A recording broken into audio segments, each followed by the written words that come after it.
இயேசுவுக்கே புகழ். இன்றைய இறைவார்த்தைகளை சுருக்கமாக தியானித்து ஜெபிப்போம். இன்று திருவருகை காலத்தின் 2வது வாரத்தின் சனிக்கிழமை. இன்று நாம் இயேசு நமக்கு கொடுக்கும் சமாதானத்தை தியானிக்கிறோம். இந்தியாவிலும் வெளிநாட்டிலும் நான் வெவ்வேறு கிறிஸ்துவ சபைகளுக்கு சென்றிருக்கிறேன். அங்கு ஒரு பொதுவான கவலைக்குரிய விஷயம் என்று பார்த்தால், சபைகளுக்குள் அதிகார போராட்டமும் பண மோசடிகளும் வேரூன்றியுள்ளன. இந்தியாவில் குறிப்பிட்ட குடும்பங்கள் அல்லது சாதிகளால் பிரத்யேகமாக நடத்தப்படும் சபைகளும் ஆலயங்களும் அல்லது பிரார்த்தனை குழுக்களும் உள்ளன. இங்கே சிலர் இறைவாக்கினர்கள் என்று அழைக்கப்படுகிறார்கள். அவர்களின் மகன்களும் மகள்களும் இறைவாக்கினர்களின் அடுத்த தலைமுறையாக மாறுகிறார்கள் என்பதை பார்க்கிறோம். குடும்பங்களால் நடத்தப்படாத சபைகளில் சக்தி வாய்ந்த தலைமை பதவிகளை யார் ஏற்றுக்கொள்கிறார்கள் என்பதில் சில பிரச்சனைகளை, உதாரணமாக ஜாதி சார்ந்த பிரச்சனைகளை கூட நாம் காணலாம். இந்த நிர்வாகிகள் இயேசுவின் பேச்சையும் நடையையும் அறிந்தவர்கள். இயேசுவை போல பேசுவார்கள், இயேசுவை போல நடப்பார்கள். ஆனால் அவர்களின் இதயங்களில் ஆழமாக அவர்கள் நயவஞ்சகர்கள். பெரும்பாலும் ஓநாய்கள் ஆடுகளுக்கு விஷம் கொடுக்க விரும்புகிறார்கள். இயேசுவின் ஊழிய நேரங்களில் நாம் படித்திருக்கிறோம் பரிசேயர்களையும் சதுசேயர்களையும் பற்றி. இப்பொழுது வரலாறு மீண்டும் மீண்டும் வருவது போல தெரிகிறதல்லவா? ஹிஸ்டரி ரிப்பீட்ஸ் என்று சொல்வோம். பணமும் அதிகார போராட்டங்களும் கடவுளின் கூடாரத்திற்குள் கூட உள்ளன. வேதனைக்குரிய விஷயம் அல்லவா? இவ்வாறு நான் கூறினாலும் குறிப்பிட்ட மேய்ப்பர்கள் நல்ல முறையில் சபைகளை நடத்தி கொண்டிருப்பதையும் நாம் ஒத்துக்கொள்ள வேண்டும். ஆனால் ஏறக்குறைய 90% சபைகளில் இந்த பிரச்சனைகள் உள்ளன. எங்கெல்லாம் மனிதர்கள் இருக்கிறார்களோ, எங்கே 2-3 என்னுடைய நாமத்தினால், என்னுடைய பெயரினால் கூடி ஜெபிக்கிறார்களோ, அங்கே அவர்கள் மத்தியில் நான் இருக்கிறேன் என்று சொல்லியிருக்கிறார். அதே நேரத்தில் எங்கெல்லாம் மனிதர்கள் இருக்கிறார்களோ, அங்கே போட்டி, பண பிரச்சனைகள், அதிகார பிரச்சனைகள் இருந்து கொண்டுதான் இருக்கின்றன. இருந்தாலும் இந்த சக்தி வாய்ந்தவர்களை நியாயம் தீர்க்க நமக்கு எந்த உரிமையும் கொடுக்கப்படவில்லை. பரிசுத்த ஆவியால் கொடுக்கப்பட்ட நமது ஞானத்தை நாம் பின்பற்ற வேண்டும். திருவிவிலியத்தில் இறைவாக்கினர்கள் அனைவரும் தனியாகத்தான் வந்தார்கள். அவர்கள் தங்கள் மகன்களையும் மகள்களையும் அடுத்த இறைவாக்கினர்களாக பயிற்றுவிக்கவில்லை என்று பார்க்கிறோம். இருப்பினும் விதிவிலக்குகள் இருக்கின்றன. இறைவாக்கினர்கள் தொடர்புடையவர்களாக அல்லது உறவினர்களாக கூட இருக்கலாம். மேலும் அவர்கள் ஆண்டவரால், இறைவனால் தேர்ந்தெடுக்கப்பட்டனர்.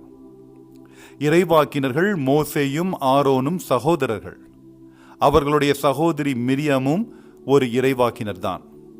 இறைவாக்கினர் எலிசா எலியாவின் உறவினர் என்று கூறப்படுகிறது. எலியா ஒரு சக்தி வாய்ந்த தீர்க்கதரிசி. அவரால் கடவுளின் துணை கொண்டு பொல்லாரிடையே பஞ்சத்தை கொண்டு வரவும் மற்றும் நெருப்பை வரவழைக்கவும் இயன்றது.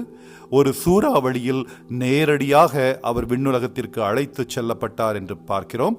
இது சீராக்கின் ஞான நூலில் 48வது அதிகாரம் இறைவார்த்தைகள் 1-11 முடிய நீங்கள் படிக்கலாம். இருப்பினும் எலியாவின் முக்கிய பணி இஸ்ரவேலின் அரசரான ஆகாபின் மனம் திருந்துதல் செய்தி என்பதை நாம் மறந்துவிடக்கூடாது. ஏனென்றால் அவரின் தொடர்ச்சிதான் திருமுழுக்கு யோவான் என்று நாம் இப்பொழுது காணலாம். எலியா குடும்பங்களை சமரசம் செய்து கடவுளின் இறுதி கோபத்திற்கு முன் இஸ்ரவேலை மீட்டெடுக்க திரும்புவார் என்று சீராக்கின் ஞான நூல் இறைவாக்குரைக்கிறது. இது திருமுழுக்கு யோவானையும் மெசியாவின் வருகையையும் முன்னறிவிக்கிறது. திருமுழுக்கு யோவானை குறிப்பிடுகையில் எலியா ஏற்கனவே வந்துவிட்டார் என்று இயேசு தனது சீடர்களுக்கு இன்றைய நற்செய்தியில் தெரிவிக்கிறார். இன்றைய நற்செய்தி மத்தேயு 17வது அதிகாரத்தில் 9-13 முடிய உள்ள இறை வார்த்தைகளில் நீங்கள் படிக்கலாம். மனம் திரும்பாதவர்களின் கீழ் யோவான் மட்டுமல்ல, இயேசுவும் துன்பங்களை அனுபவிப்பார் என்றும் அவர்கள் இந்த பாவிகளின் கைகளால் துன்பப்பட வேண்டும் என்றும் அவர் முன்னறிவிக்கிறார். வெளிப்படையாக விவிலிய இறைவாக்கினர்கள் மனித குலத்தை ஒளியை நோக்கி வழிநடத்தும் குறிக்கோளுடன் வருகிறார்கள். இது இறை மக்களின் மீட்பில் உச்சத்தை அடைகிறது. அவர்களின் பணி நிறைவேறியதும் அவர்கள் விலகிச் செல்கிறார்கள். திருமுழுக்கு யோவான் ஒரு மிகச் சிறந்த உதாரணம்.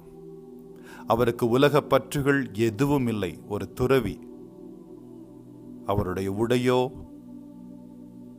அவருடைய உணவோ எல்லாமே எளிமைதான். உலகம் சார்ந்த எதையும் அவர் உண்ணவில்லை. காட்டிலே கிடைக்கிற வெட்டு கிளிகளையும் தேனையும் உண்டு கொண்டிருந்தார். உலகம் சார்ந்த ஆடைகளையும் அவர் அணியவில்லை என்று பார்க்கிறோம். இயற்கையில் படைக்கப்பட்டவைதான் அவருக்கு எல்லாவற்றையும் கொடுத்தது. உலகம் சார்ந்த அங்கீகாரத்தையும் வெற்றியையும் பெற யோவான் விரும்பவே இல்லை. இயேசுவுக்காக எல்லாவற்றையும் தயார் செய்தார். அவர் துன்புறுத்தப்படுகிறார் என்று பார்க்கிறோம்.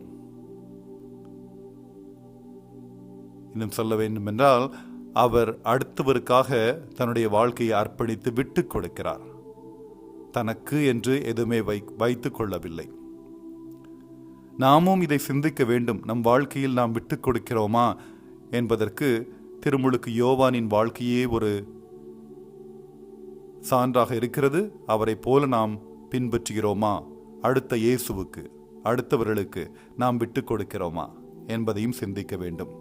இறைவாக்கினர்கள் மட்டுமல்ல, இயேசுவின் சீடர்களாகிய நாமும் ஒரு பெரிய நோக்கத்துடன் தான் படைக்கப்பட்டிருக்கிறோம். உள் அழைப்பை புரிந்து கொள்ளாமல் நாம் வெறுமனே உலக வாழ்க்கை வாழ்ந்து இந்த உலகத்தில் நம் விலைமதிப்பற்ற இறைவனின் அருங்கொடையான இந்த வாழ்வை வீணாக்குகிறோம். மாறாக நம் ஆவிக்குரிய அழைப்பை உணர்ந்து நமது பணியை நிறைவேற்றியதும் நாம் இறைவனுக்கு இடம் கொடுக்க வேண்டும். பிற இறைமக்கள் பணியை தொடரும் வகையில் நாம் விலக வேண்டும். நம் குடும்பத்தினர், நண்பர்கள் மற்றும் அயலாரிடமிருந்து தகுந்த நேரத்தில் விடைபெற நாம் கற்றுக்கொள்ள வேண்டும். நம் குடும்ப உறுப்பினர்கள் அல்லது ஜாதி அல்லது இனத்தை சேர்ந்தவர்களை அடுத்த போதகர்கள், அடுத்த தந்தையர்கள், அடுத்த ஆலய தலைவர்கள், அடுத்த ஆயர் அல்லது பிஷப், அடுத்த போப், இறைவாக்கினர், அடுத்த இறைவாக்கினர் போன்றவர்களாக தயார்படுத்த நமக்கு எந்த அதிகாரமும் வழங்கப்படவில்லை. ஆகவே இறைவனுடைய சித்தம் மட்டுமே நம்முடைய வாழ்க்கையில் நிறைவேறட்டும் என்று நாம் எப்பொழுதுமே பிரார்த்திக்க வேண்டும். முடிந்தவரையில் நம்முடைய பணியை முடித்துவிட்டு திருமுழுக்கு யோவானைப் போல செல்ல வேண்டும். ஏனென்றால் நம்முடைய வீடு இங்கு இல்லை, நித்தியத்துக்குமான வீடு காத்து கொண்டிருக்கிறது. கண்களை மூடி ஜெபிப்போம். ஜெபிக்கிறதுக்கு முன்பாக முக்கியமான இறை வார்த்தைகளை படிக்க கேட்போம். முதலாவதாக திருப்பாடல் 80 3 18 ஆன இறை வார்த்தைகள். கடவுளே, உமது முக ஒளியை காட்டி எம்மை மீட்டருளும். இனி நாங்கள் உம்மை விட்டு அகல மாட்டோம். எமக்கு வாழ்வு அளித்தருளும். மத்தேயு 7:15 போலி இறைவாக்கினரை குறித்து எச்சரிக்கையாயிருங்கள். ஆட்டுத்தோலை போர்த்திக் கொண்டு உங்களிடம் வருகின்றனர், ஆனால் உள்ளேயோ அவர்கள் கொள்ளையிட்டு தின்னும் ஓநாய்கள் என்று இயேசு கூறுகிறார். மத்தேயு 17 12 இறைவார்த்தையில் உண்மையான இறைவாக்கினரை மக்கள் கண்டு உணர்வதில்லை என்று இயேசு கூறுகிறார். அதே சமயத்தில் மத்தேயு 13 57 இறைவசனத்தில் தம் சொந்த ஊரிலும் வீட்டிலும் இறைவாக்கினர் மதிப்பு பெற மாட்டார் என்றும் சொல்கிறார்.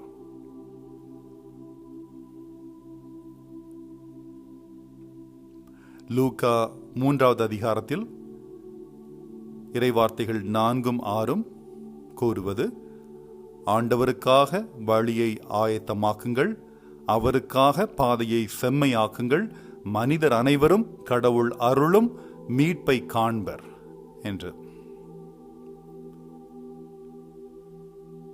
ஜெபிப்போமா. விண்ணுலக தந்தையே, உம்முடைய தெய்வீக ஒளி நாங்கள் உம்மை விட்டு விலகிச் செல்லாமல் இருக்கவும், உமது தூய பெயரை நாங்கள் எப்போதும் அழைக்கவும் எங்களுக்கு வழிகாட்டுவதாக. உம்முடைய ஒளியும் நீர் கொடையாக கொடுத்த தூய ஆவியாரின் ஞானமும் எங்கள் நடுவில் உள்ள இருளை துடைத்து, உமது பேரார்வம் மற்றும் அன்பின் வார்த்தைகளை பொய்யாக பின்பற்றும் ஓநாய்களிடமிருந்து விலகி இருக்க எங்களுக்கு உதவட்டும். ஏனென்றால் அவர்கள் எங்கள் மேய்ப்பர் என்ற போர்வையில் எங்களை தங்கள் பாசாங்குத்தனமான தீய வலையில் சிக்க வைக்க விரும்புகிறார்கள். அதே நேரத்தில் மற்றவர்களை நியாயம் தீர்க்காமல் எம் சொந்த வழிகளில் நாங்கள் நியாயமுள்ளவர்களாக இருக்க எங்களுக்கு உதவும். இதனால் நாங்களும் உண்மையான நல்ல மேய்ப்பர்களின் குணங்களை புரிந்து கொண்டு அவர்களை பின்பற்ற நல்ல ஆடுகளாக இருக்க முடியும். எங்கள் உண்மையான உள் அழைப்பை நாங்கள் பகுத்தறிந்து உமக்காக எங்கள் வாழ்க்கையை வாழ நாங்கள் ஜெபிக்கிறோம். மேலும் அது நிறைவேறியவுடன் எங்கள் அடுத்த தலைமுறைக்கு தவறான செல்வத்தை நாங்கள் குவிக்கவோ உலக பாணியில் அவற்றை ஊக்குவிக்கவோ மாட்டோம். மேலும் இந்த வாழ்க்கையை விட்டு மகிழ்ச்சியுடன் வெளியேறி உங்கள் பணியை தொடர இடமளிக்க விளைகிறோம். இயேசு கிறிஸ்துவின் தூய பெயரால் ஜெபிக்கிறோம். ஆமேன், ஆமேன், ஆமேன். உங்களுக்கும் உங்கள் வீட்டாருக்கும் உங்களை சார்ந்தவர்களுக்கும் இறை அன்பின் காலை வணக்கங்கள். இன்றைய நாள் ஒரு ஆசீர்வாதமான, மகிழ்ச்சியான, பாதுகாப்பான, உடல் உள்ள ஆன்ம நலம் சிறந்திடும் வெற்றிகரமான நாளாக அமைய என் இதயத்தின் ஆழத்திலிருந்து இயேசுவின் பெயரில் வாழ்த்துகிறேன்.